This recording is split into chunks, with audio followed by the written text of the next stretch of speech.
اهلا بكم في جوله ليليه في شوارع اسكندريه. اتعشينا ونازلين ننانا ونانا ونحدق ونحل هدوء بس. ونبتدي باول واحد محمد حامد ونشوف رغيف الحواوشي.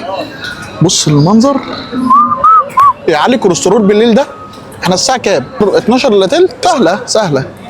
كوليسترول فين يا عزيزي؟ كوليسترول في السماء باللي بيحصل هاني فود بعد الساعه 12. ناخد حته كمان. هندوق بس. بص الكوليسترول يا توبه، بص الكوليسترول. طب ندوق البسطرمه. حواوشي اسكندراني اصلي 10 من 10 ونجمتين. خش على اللي بعده بسرعه. وليل الشتاء ما يحلاش الا بسندوتش كبده حرش من عند الفلاح. يلا بينا. قلنا بشويه سندوتشات كبده كده وتديله عصره ايه؟ عصره ليمونه عشان مين سندوتش ابن الذين طعمه ما يتغيرش. خش على بعض. رجعنا تاني لألبان سيف الدين نحلي بقى مع بعض. طلبنا فياجرا كسكسي وفياجرا ام علي. ندلق اللبن السخن عشان يسيح القشطه. والطبق اللي قدامك دوت ثمنه 75 جنيه. وللعلم الكوبايه عشان تتملي بتعمل اضافه 5 جنيه كوبايه اللبن.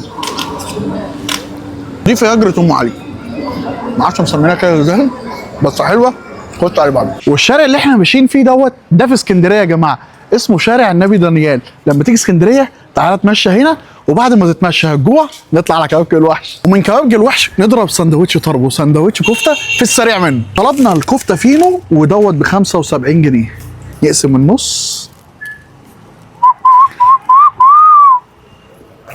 انا حبيت الكفته في الفينو والسندوتش واخد تحميصه 10 من 10. اقفل باكل كفته. عايز افهم هو ليه حاطط علم اليونان على المحل؟ يعني حاطط علم مصر وعلم اليونان.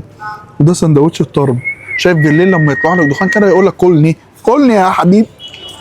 رغم ان هو سندوتش ولكن كوليسترول موجود. الساعه 1:15 عند كبابجي الوحش. يلا بينا نحلي وهرطب على قلبي من بسبوسه الحلبي. يلا بينا. وتكلفه الطبق دوت 210. قال لي ان قطعه القشطه ديت، قطعه القشطه الاضافه ب 15 جنيه. حته اجين الراجل ده فظيع. هو بيقفل ويروح. بياكل من حلبي. اكتب لي في كومنت. نهدي اعصابنا ونقعد قعده رايقه عند فود اند مود. ومنظر المشروبات دي مش هتشوفها غير في ميامي عند فود اند مود. هو اكل وشرب وقعده رايقه. المكان شيك قوي. المكان تقعد في الدور الثاني قدامك البحر، قعده جميله. تصحى الصبح تيجي هنا تخلص يومك وتيجي هنا بردك قعده جميله. تحيه لمدير العام الشركه محمد السيسي.